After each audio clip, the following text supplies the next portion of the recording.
You're tuning in to the online broadcast network, AfterBuzz TV. Over 20 million weekly downloads in over 150 countries, and your number one source for after-show entertainment.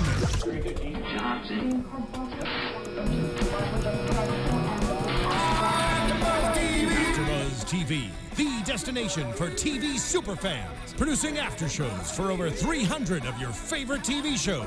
Interviewing celebrities and showrunners. And bringing you behind-the-scenes exclusives. All thanks to E! Entertainment's Maria Menounos, producer Kevin Undergaro, and internet leader Akamai. Now, let the buzz begin! Woo! Yeah! There we go. Welcome back, everybody. It has been far, far too long. But here we are, AfterBuzz TV Game of Thrones After Show. My name is Kyle Maddock, and I have three lovely ladies with me here tonight. Hello, I'm Kristen Snyder. You can follow me at Cinematic Escape. Hi guys, this is Sara Stretton. Glad to be back. And I am Chiklis. You can find me on Twitter at Chiklis. So happy to be back. Nice. And joining the Game of Thrones pen. Yeah. Absolutely. Woo!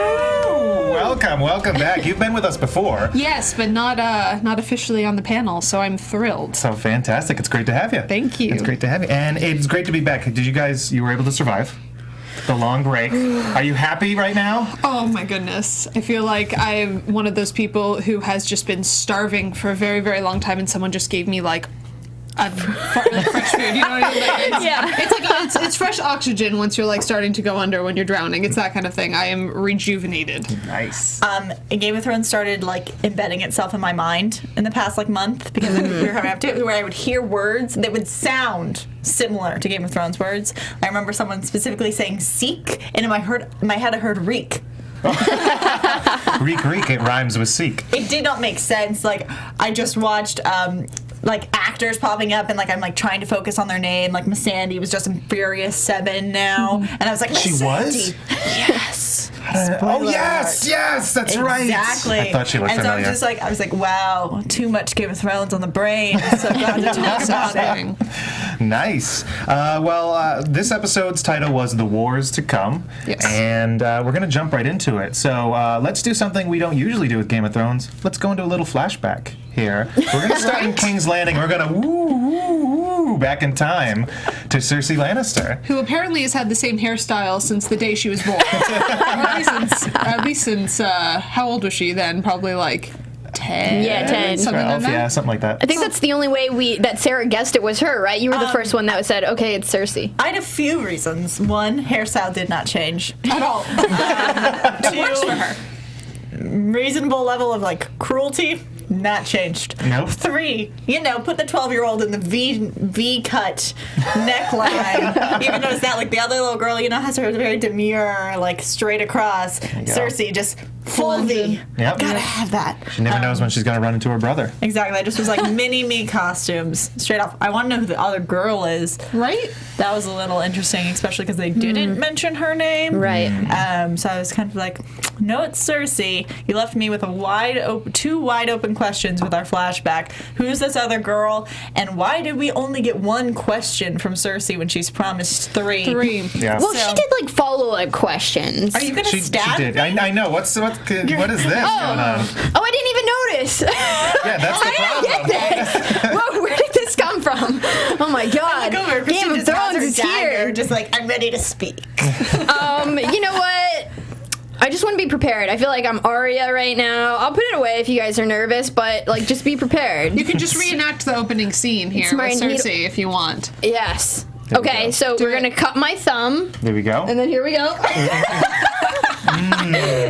3 questions. Okay. 3 questions. Okay, I want to know if Cersei is going to marry the king. Here we go. She does ask. Does she ask only one question, or was it 2 questions? Asked, she says, I believe, am I going to marry the prince? And she says no. Is the main question that she asks. Yep. And then because all fortune tellers, when you ask them one question, give you a paragraph. Like, I felt like that was very atypical. Well, I was actually thinking about it too. I'm like, wait, does that count as 2 questions? Because then she said, you're going to marry king. yeah, you're going to marry king. You're And gonna then marry the she king. asks like a mini question, but I will be queen. Yes. Yes. Does that count as the second one? I think so. Yes, I think so. And then also it asked about the children. So that was 3 questions. Gotcha. So there's like mini questions. Oh, that's so cheap. I'd be so upset. I would too be like, you tricked me. She needed Aladdin's genie who lays out the rules before it all happens. But this is a really strange sequence because they're just walking through the woods and they're obviously searching for this house because they know it's there. But there's just some evil, supposed to be ugly fortune teller in the woods. A witch. About this, a witch. Yeah. I want to know if that witch is still there. Because like she was sort of a younger witch, right? Exactly. Yep. So I feel like they're setting us up for later an older witch to come into the picture. You never really know, though, like who's going to come back. I mean, we got our pilot episode here of season 5. Everyone's so excited. It's not unheard of for them to bring people into pilot episodes that we've never seen. Like, they're just small. For instance, last season, when we have the opening, which was Tywin melting down Ned's sword. Right, of course. We have, like, the Valerian Steelmaster, who's in the opening scene technically. We never see from again. You look at the very first episode of this show, which is them running through the woods north of the wall, and we get people that we never really see again. I'm pretty sure that's because one of them died. But They do. But All of them. it's not unheard of for us to get a pilot episode with our first scene of characters we'll never see again. Absolutely. I actually mentioned when we were watching that like last week or not last week. I wish. Previously on Game of Thrones, they have segments from season 1, 2, 3. Because you have to kind of wind them. I haven't seen that actor in like 2 years. Glad to see you again. It's one of those shows, and it's very much similar to the books, where after you finish the show and you rewatch it, there's a very good chance you're going to enjoy the rewatch more than you'll enjoy the first viewing because of all these old things that you don't remember that make it so much more exciting. And that's how it was for me with the books, and I feel like the show is going down that route. Kyle, too. book reader. Yes. I started reading the books, and then everybody on the panel, when it first started, had read the books, and I'm like, I'm not going to read the books then. You guys have already got it. That's right. Nice job. And I can predict freely. So, guys, if I predict something, it's not because I've read the books. I have not read the books, so it's just my prediction. Don't listen to him. He's not going to predict. It's actually getting into territory now where we don't know. The show's going to be new for us book readers, so it's getting to that gray area where I'm going to get the book spoiled for me, and I'm going to keep watching. Yeah, I'm a read behind the show instead of read in front of the show.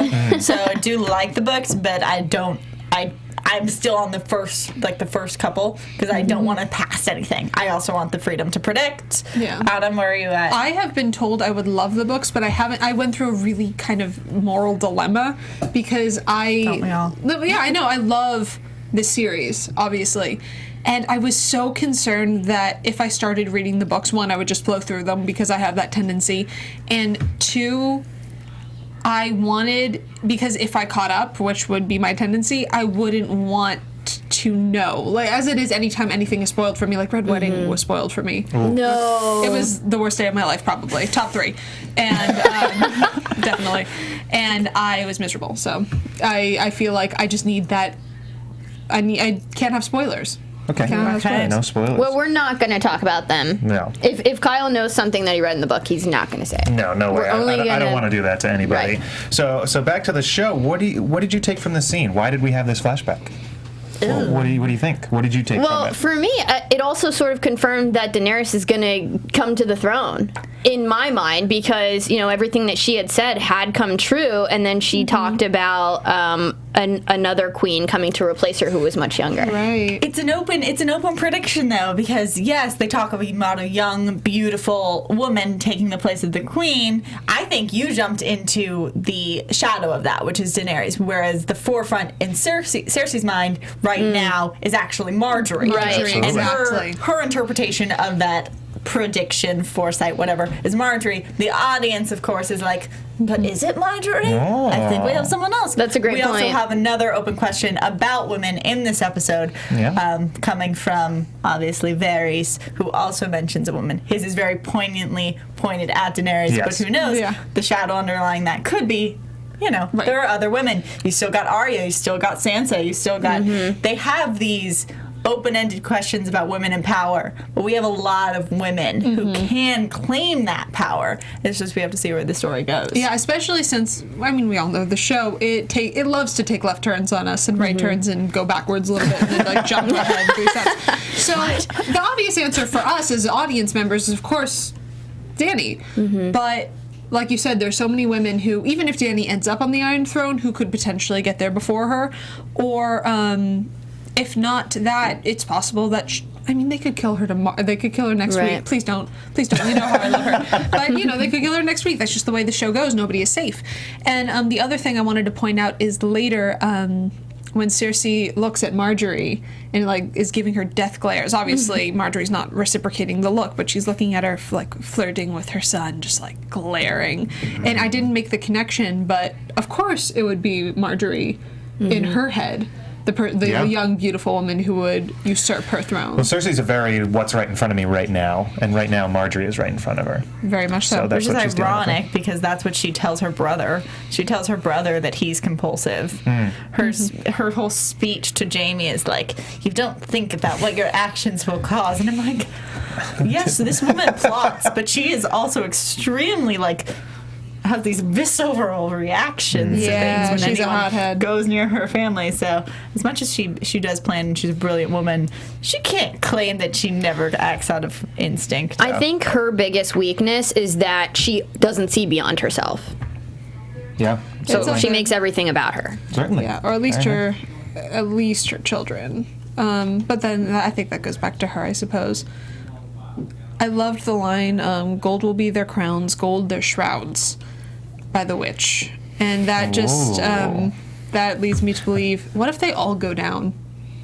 Are they all going to go down, all of the kids? All the kids? Like all of Cersei's kids? Yes, all of Cersei's kids.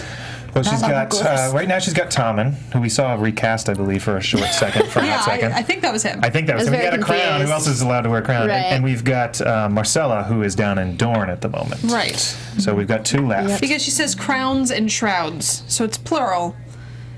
It wasn't one. So I feel like at least one of them is going to go again. Oh, it has to be.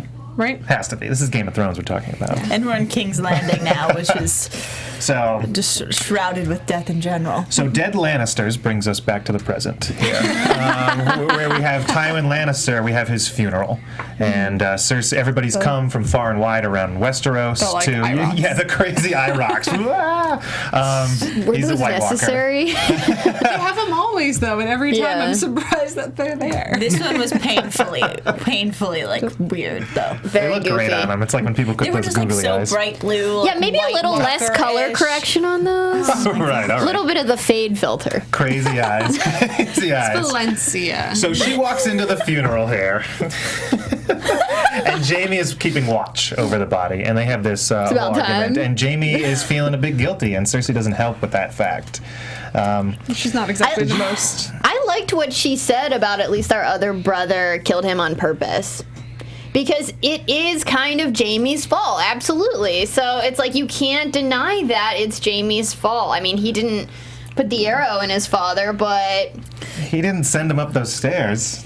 I mean, Kristen, you're completely right, and like part of me agrees with you that you liked it because there was like a justification where she was placing the blame on someone who I think deserves a little bit of the blame.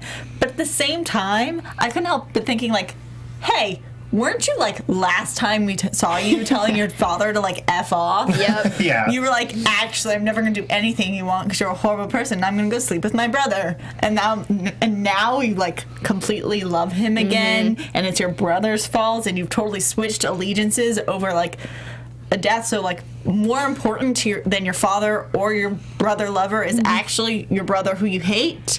Like That being it's said, this a really death messed up logic. At the end of the day, death can. If anything's going to make you switch sides really quickly, normally we like to be fond of the dead, if you will. Once people die, we start remembering all the things we love about them. So I guess it's Great one point. of those like, Dad, you wouldn't let me sleep with my brother, but you had your moments where I loved you. More importantly, I think it's also probably more that she doesn't feel safe, and she doesn't feel that her kids are safe. And she's basically asking Jaime, you have to step up. Yeah. Well, Jamie was kind of excited. He was like, he built this for us, and she's all like, it's your fault. She's like, someone needs to be unhappy. It's so terrible Besides because me and my inner cruel heart. the last scene we saw Cersei and Tywin, like you were saying, she was trying to completely ruin him. She was in essence killing him socially. Yeah, good point. And then Jamie actually, helps in a way physically kill him, and he's the wrong one and she's the right one, right? Really, if you look at it, like, Tywin's death is probably one of my favorite deaths in the whole series because everything he stood for was ripped apart from him so slowly. Like, you did have his daughter, like, force this information down his throat. You did have the Golden Son make a mistake, and then of course you had him murdered with a crossbow on the toilet, like by the son that he hates. Yes, just like humiliation and things ripped from him, like just slowly throughout the day, and then like all these just like side factors of knowing that Jamie is also partially tied into this. He really was destroyed by his family. I mean, at the end of the day, Tywin died because of his shortcomings as a father. From all the children, really. Like, take note, everybody. Yeah. Be good parents. You never know who's going to stick across the row through your heart. But Tywin's death is really interesting because he was a very strong figure that was, in a way, he was kind of keeping the realm together. He was a powerhouse. Not all of it, obviously, this battling, but he was really this potent force that nobody wanted to mess with. And now we get that during the scene between Jamie and Cersei, where Jamie is instantly worried that now that their strong father Tywin is dead, that their enemies are all going to come after them. Right. And they have no way to protect themselves. Boy. It's just, I think her fear is well placed for like the fear of her family, and I'm one of those people who looks a little bit too much into the intro, and not at all. I'll have to rewatch it again and compare it to last season's. But like, I didn't notice a whole lot of golden lions as we were zooming through like the swords and the shields and the places. We saw a lot of King's Landing. We're focused on it twice in the intro, but there wasn't a lot of golden lions. Or like, I remember in one of the intros, there's a golden lion killing a stag. Like, that seemed to be in the background. So how is the Lannister family doing? Like, we could talk about Tyrion, but he's even stripped himself of the Lannister clothes. There's no red, there's no golden lions present there. So he could technically be powerful without, like, the Lannisters really seeming like the powerful force. I mean, he basically has disowned himself. He says, "Am I really a lord? I killed my father." Yeah. But we'll get to him. Yeah, who do you have left? I mean, Cersei is technically a Baratheon, in a way, and her children are Baratheon, as far as the public knows. Jaime's a White Knight. He's a King's Guard. He can't hold land. He can't get married. Tyrion is gone. We'll find out all about Lancel in a little bit. But then we've got, there's Kevin left, and we don't really know Kevin in the show very well, who was Tywin's brother, and he doesn't make an appearance, so. Yeah, can we talk about Lancel? That was so weird. That was strange, right? Am I the only person who thought, I guess not, that was really strange? And I'm trying to remember how he was important to the story in years past. Can you guys refresh me? Oh, he let it out right there. He knew all the secrets about how Cersei plotted Robert's death. So how does he know that, though? I don't... Well, if you remember, he was kind of a little bit of a pawn for a while because he had been having sex with Cersei, and then, of course, Tyrion found out and then tried to gain control of him and was like, I know what you're doing with my sister, and I'm going to tell, I believe, my brother about it, and then he's going to kick your ass because he loves her, blah, blah, blah. So power control over this guy, but he was the one who was present when Robert died. Yes. So he also knows about the wine. What I can't remember is why he left. I'm sure that Cersei got him out of King's Landing, from what he know. But correct me if I'm wrong. Where are our public viewers here? They can call in. They call in? They can call in at 424-256-1729. Again, you guys, you can call us at 424-256-1729. So call me in and let me know, was Lancel Lannister Robert's squire? Yes. Is that why he was with him, and he was the one filling his wine cup over and over and over and over again to excess? So he knows all that's going on. He's got some juicy secrets, but now he's joined something called The Sparrows. The Sparrows. And they find peace in Light the of the seven. Seven. Yeah. How many new cults do we need? I'm excited about this one. I mean, they're basically just like monks, right? He's purely detached himself from like gold, and now he's just like living And shoes in very nasty King's Landing. Yeah, That's unsanitary. There are a lot of unsanitary moments in this show. It's not the cleanest place in the world. Come on. It's nasty. Yeah, the knife at the beginning, that can't be sanitary. Why is he back though? Just because he knows all these secrets and... Well, now he has this... I don't know if you guys know any people who have gone overnight, like very religious in a way. They come and they feel like it's their job, or I don't want to say this in a bad way, but they often feel like the need to help others who are not, in a way. Mm-hmm. And I've had family members that have gone off and come back, and they feel like they want to help me in that way.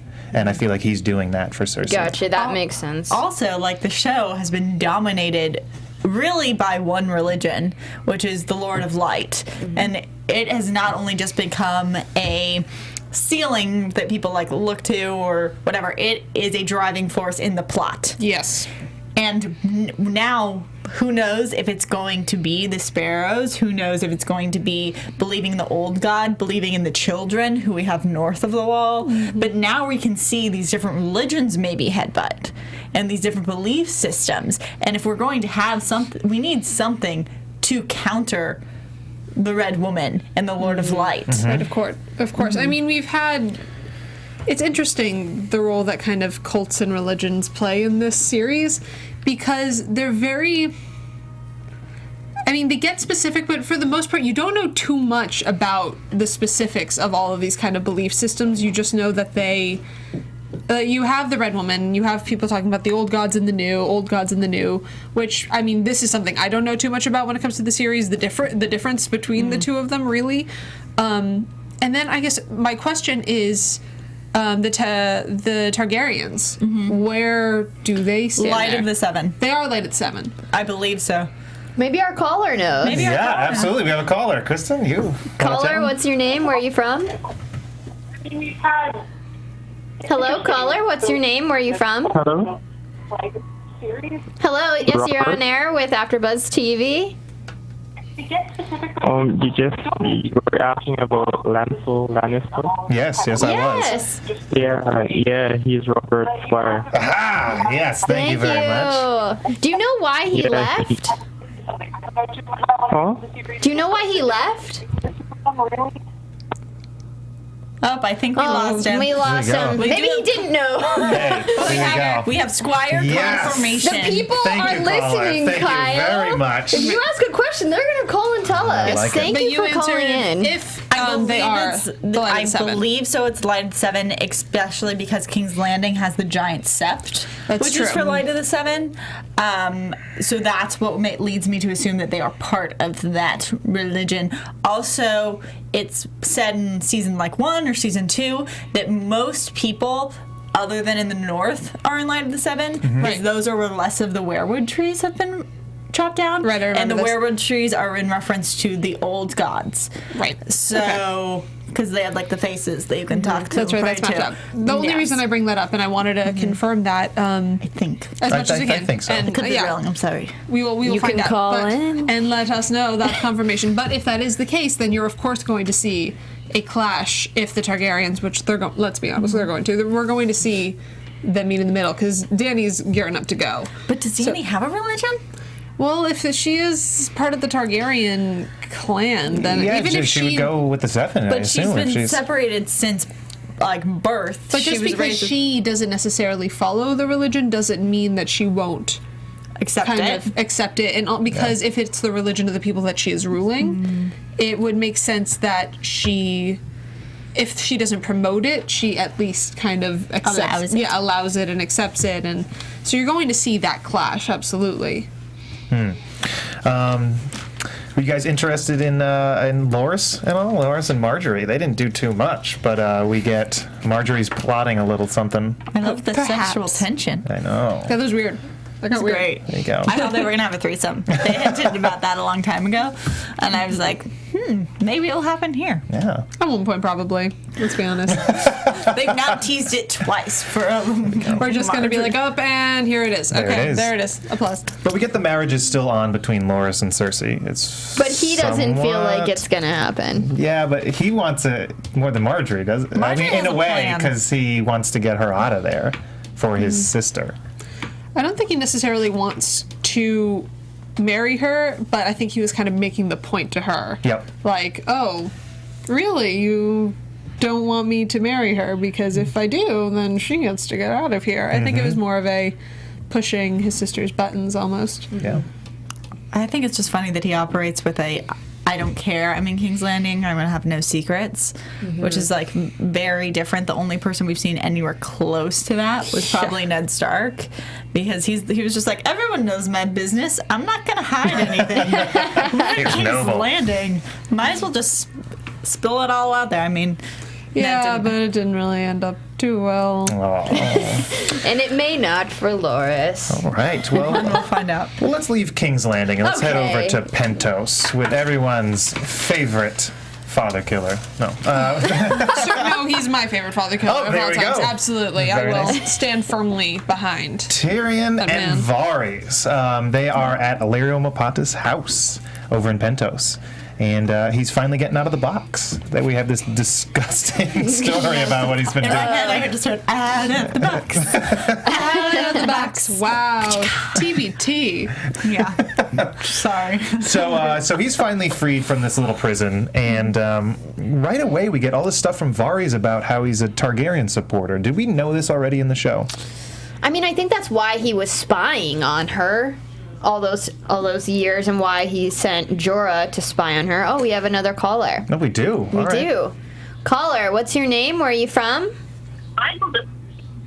Hello, Hello, caller. What's your name? Where are you from? O'Neill, New Jersey. Thanks for calling in, O'Neill. Did you have a comment or question, or were you calling to confirm the 7 was the Targaryen religion? Oh, I was just calling about Lancel and why he left. Oh, there you go. Oh, thank And you. I can call about, talk about the 7 also. There you go. Got a What's up real with expert. Lancel? Let us know. All right, am I on? Yeah. Yes. Oh, yeah, he left because he was injured during the Blackwater. So, yeah, he was right. really injured, almost dying. And, yeah, I guess he went home to eat heal. Thank you. Nice. And she made that comment about your wounds have healed. That's Yeah. right. And she had like the he Yeah. had the scratch on his face. That's Nice. right. And then what about the 7? Is the 7 the Targaryen religion? Do you know? Yeah, they adopted the 7 after Aegon the Conqueror came over, and he wanted to assimilate to the religion of the 7 Kingdoms. Oh, that's right. There we go. Thank that you. was exactly what you thought Daenerys would do. Assimilate. Yeah. Bam. Thanks, O'Neill. Great. You are just our regular expert Yeah. for the evening, and I'm sure we'll have other questions. Maybe you can call us I back listened to later. Kyle. Hey. I listened to Kyle on his podcast. Oh, hey, so I'm thank a big you so fan, much. and all that. I'm a big fan. Awesome. Thank you so much, O'Neill. That's great to hear. Thank you. Appreciate that. All right, take care. Awesome. Thank You you. take Thanks care. for calling, O'Neill. was Aw, you tender. got Bye. fans. O'Neill flattered me there. Fun, everyone. Woo! Well, you Drank too should much mention wine. you host podcasts. I of do us. a podcast of Ice and Fire, and we're a podcast all about the books. So if you're just watching the show, I can't recommend you listen because it's spoiler filled. But you also do the recaps every week, which I watch, and they're hilarious. We do. If you look for me at Matt Kennard on YouTube, I do these goofy, funny little recaps of every episode. So check it out. All right. And now he's our host at AfterBuzz And now TV. back to Pentos. Back to Pentos. And you won't be leaving. Thank you. So, what were we saying? Varys is openly supporting the Targaryens now. Yes. We had that little talk with Tyrion about how they need this ruler and everything. It's a him. No. Who said that? It's a her. Let's go see Daenerys. And It's like a little trip. yeah, it seems pretty straightforward, their scenes. Yeah, Was there any that's like hidden moments in there or anything? There was a nice moment Nice. I love the future is shit, just like the past. There's no significant secret to that.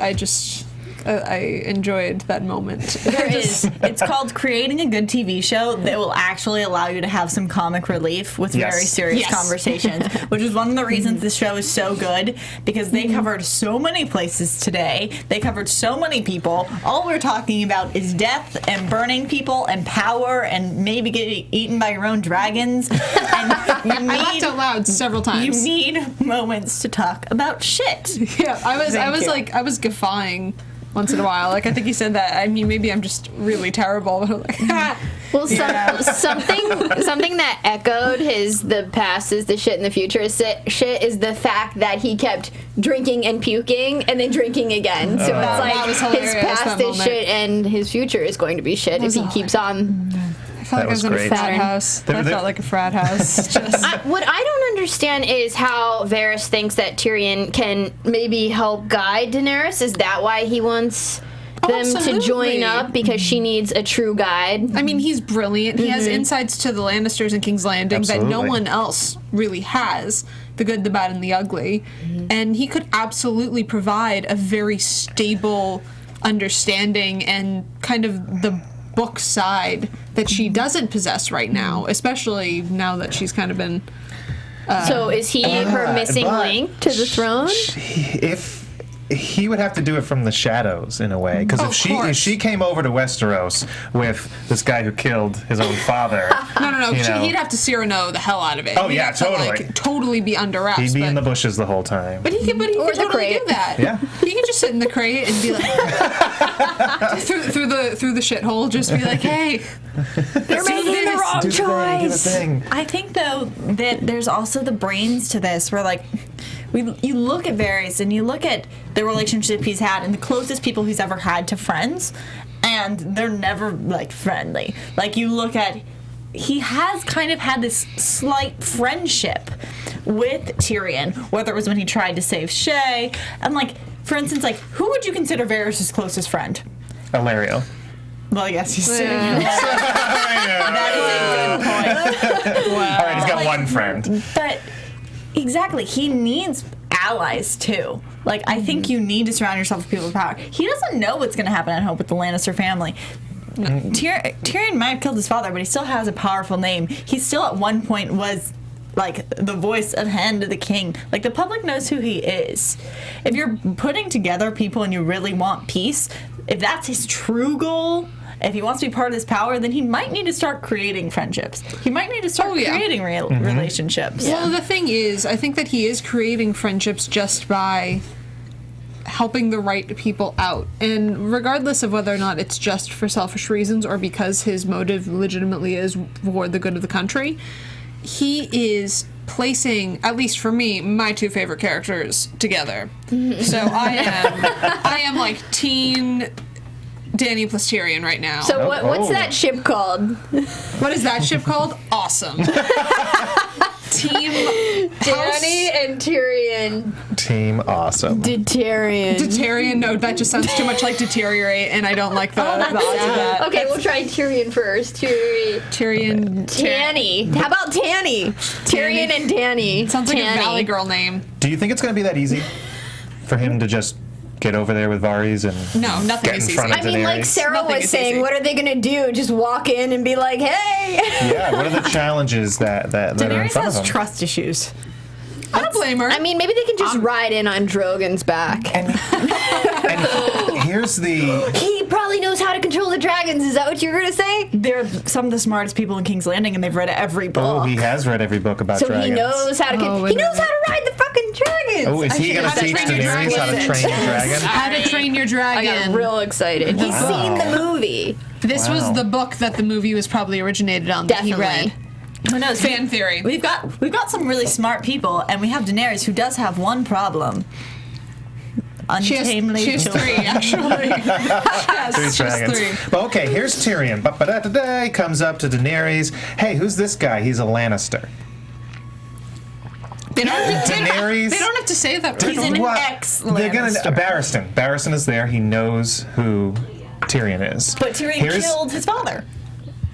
Yes, but they also, the Lannister family killed her niece and her nephew and her father. Yeah. And yeah, that's going to be a tough sell. There's gonna have to be. That's going to be a tough his father, and his siblings hate him. It's true. Well, Here's what I maybe. think might happen is, they'll probably be taken in chains to Daenerys, but then there'll be that conversation from the bottom of the stairs to her at the top of the throne, and He's they'll gonna work look it up with out. those eyes. He's gonna look with those knowing eyes and just be like, "You want to trust me?" And she's gonna look down at him for a moment, and then it'll pan back to him, and then it'll pan back to her, Well, and then there'll be a deal. yeah, and he's going to provide knowledge that she absolutely needs how to raise her children. This is There we a go. prediction, guys. Prediction. Sorry, I just Prediction. got so into it, and I normally don't swear or anything. I There got we that go. with you. 10 minutes I left. felt it. We're already talking about Daenerys, so let's do it. Jump. Marine. There we go. Yeah. Here we go. Marine. I mean, we were talking about Tyrion heading over there. So, What a gruesome scene. The opening one. ooh, with the Unsullied, whose name we didn't know at the time, but White Rat, I believe. Yes, Yes. White Rat. Wait, that's what terrified you guys? The Unsullied scene? I was terrified by the fallen angel thing. Oh, the Harpy. Yeah. Going straight down. Like, I was like, What was that about? I felt like it was a conquering of, like, Marine and, like, taking down its idols or something. But to me, it was like, you have a very beautiful statue, all in gold, standing at the top of a pyramid that's now crashing to the feet of something else. I was like, is this a good symbol for her conquering, or is this a bad symbol for, like, maybe things not going so well? Well, she's starting to have a little bit of unrest. There's some problems in the paradise that is Marine. It just felt felt like it was like a falling angel. Like it was like Oh, yeah. it just like Nice imagery. struck me as like very brutal and like It was. tragic. Even though I understand that it was maybe supposed to be a good thing for Marine. Yeah. But the like, lighting I did- suggested otherwise. The Yeah. light in the dark. And Good the point. sound and it rattling and Yep. like crashing uncontrollably, like It was very out with really the old, scared in with me. the new, which But echoes not in again. not in a like happy way. It was just like, Yeah. damn, things Well, I are don't know. going The down. Harpy was the symbol of oppression and slavery, and to tear that down, I think is a great thing. So maybe we just didn't know what it stood for because it looked like a good symbol. or maybe it has a dual meaning. Yeah, they didn't explain that in the show. But I really want to talk about the killer with the mask because that was like a badass killer. Like, was that the son of Harpy? Is that what they're called? He was one of the sons of the Harpy. Yeah. Sons of the Harpy. I don't know what that is, but I'm terrified of them. There you go. Did anyone get like the 300? Yes. The killers who can never die, the immortal. Yeah. The immortals. Immortals. Like I was like, it's almost the same mask, but they colored it gold.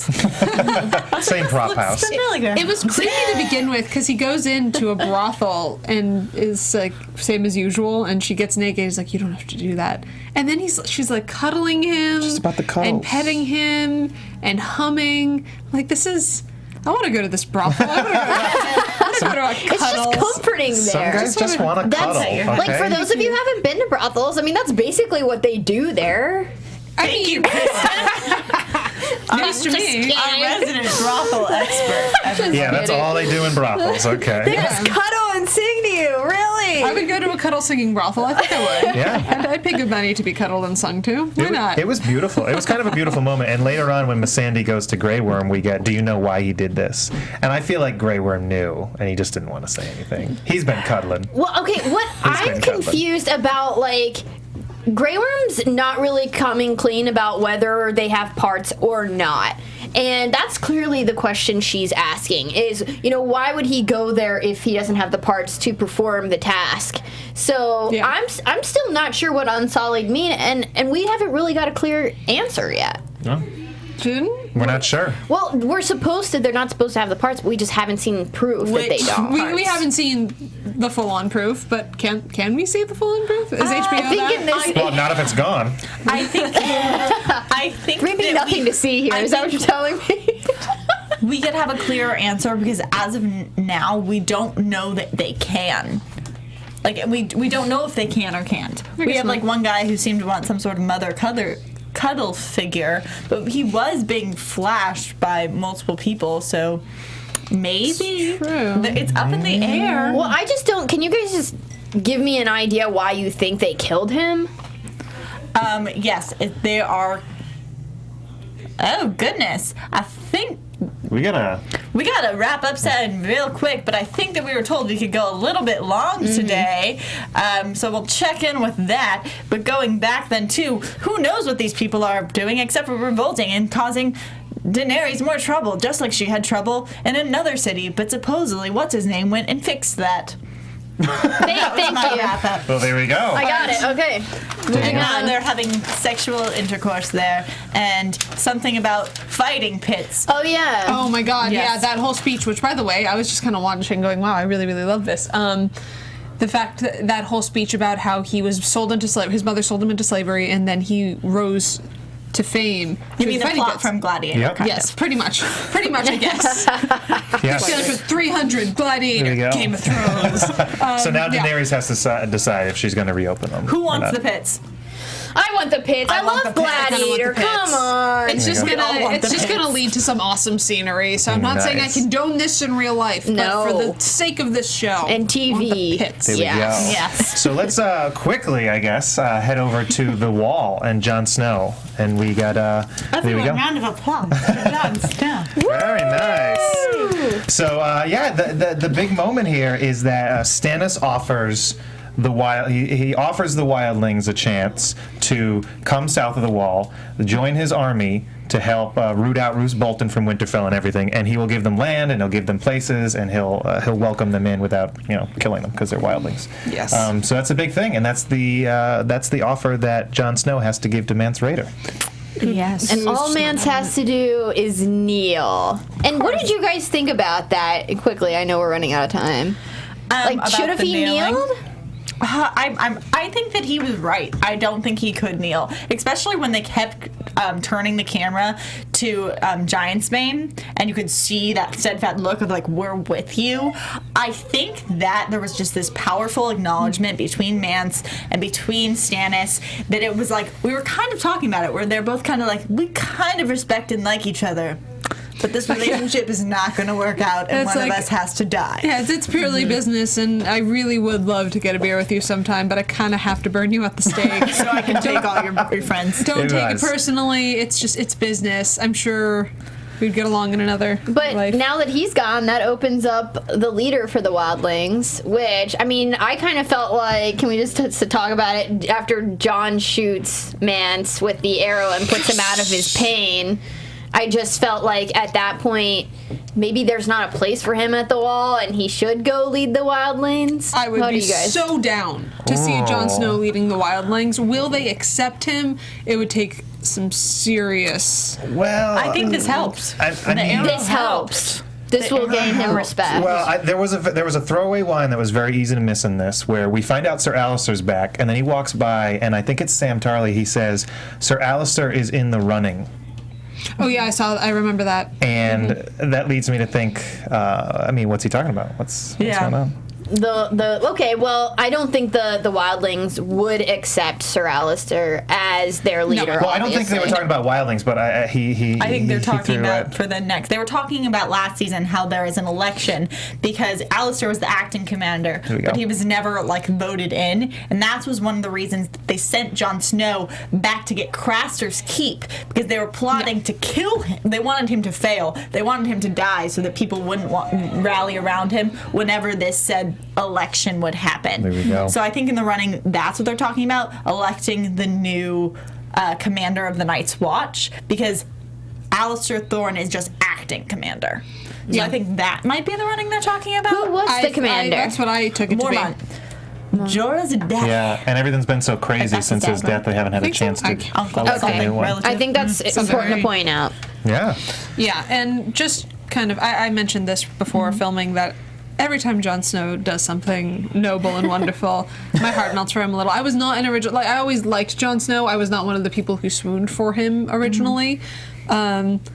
He's winning me over. Yeah. He is. He's winning me over little by little. I'm swooning a little bit. Maybe it's because I'm an archer and that was a damn good shot. But that was nice. He Right learned through from my heart. He learned from Ollie. I've got three things to say. I've got number one, I'm totally on board for Jon Snow. It's so much fun to have a character where you're like, please do this, and then someone does it, and like right before Mance let out a scream or something, I was like, yes, perfect timing.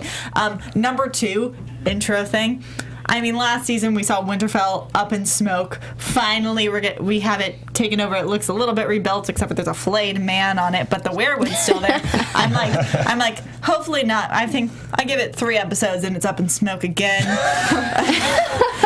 But who knows? Predictions. That goes under predictions. Well, Stannis says he's going. Yeah, we're basically in predictions, but Stannis says that he is going to attack Roose and he's going to put his head on a stake. So I think that's likely what's going to happen. Yeah, and I think the third thing we want to remember is what. This is probably going to lead into predictions. We have another person who was witness to the burning or arrow murder, however you want to title it, the little princess.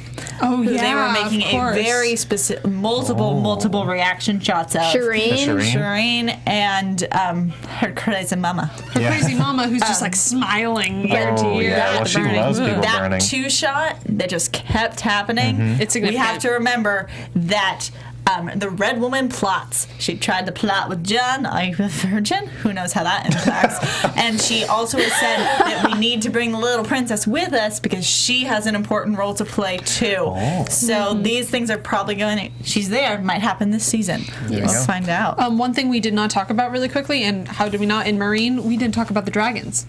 We didn't talk about the fact that she goes into the dragon pit, and they are just not having it. Nope. They are just like rebelling like hell against Mama, which I think is why we need Tyrion. She put them in the catacombs. I'm not saying that it is a warranted rebellion. They're lashing out a bit because their mother's a bit abusive and locking them in a basement, and that's not okay. I do not condone that behavior. Well, I think she figured it out when she didn't figure it out, but she found out that she doesn't have any control over him at the moment. She doesn't know what to do. And what about Robin? What about Robin? Is he a threat? Oh yeah, we didn't talk about them, did we? We didn't talk about. We can just talk about him quickly in our predictions. Like, what's happening with Robin? Is he going to be a threat? Not anytime soon. Here we go. How do we get to the prediction? Oh, there we go. And now your AfterBuzz TV. Yeah, you guys. I don't get why they're even taking Robin along Sansa and Peter Baelish. They should just kill him. What do you guys think? Like, I know they said the whole thing about his name, right? Sometimes all you need is a name. So at this point, they're just dragging him along because he's the Lord of Arryn. This thing, though, what this show has proven is that, yes, we know Robin can't fight. Probably because he was breastfed by his mother for so long and then told he couldn't have everything he wanted all the time and never, he smacked in the face once by Sansa. But he could have other talents. We really haven't everyone's against Robin. No one is for him being able to do anything. So part of me wants this underdog thing to happen where he puts some sort of value in some part normally I'm so an underdog person, but he just gets under my skin. It's not his fault. Guys, he just needs his Batman, right? Are we getting into the psychology of if his mother had just hit him once, just smacked him over the side of the head once. So nobody likes Robin. What about Sansa? Where's she going? She doesn't know. She's gonna be the new cat. She's the new Catelyn, obviously. There's a relationship forming there with Baelish, and the fact that he never got to be with her mother. So creepy as hell. She's gonna have some sort of streak in her. I don't know what that streak is. I don't know if it's mean. I don't know if it's just she doesn't trust anyone.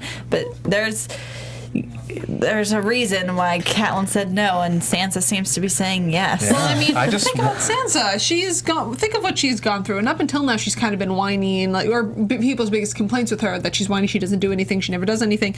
This is the first time, really, we've seen her kind of step up to the plate. So of course, she has a streak in her. Everyone she's ever loved has either died, gone away. She knows nothing about anyone, pretty much. She has been traumatized to the nth degree. There we go. So all right. There are our predictions, guys. She's dressing like a crow now. That's what I like. Jamie interaction. That Brienne pod Jamie interaction might happen next week. Might happen. I know. Drogon is back. There you go. Was that Jamie riding towards him? It looked like it, yeah. All right. And Needle will be in use probably next.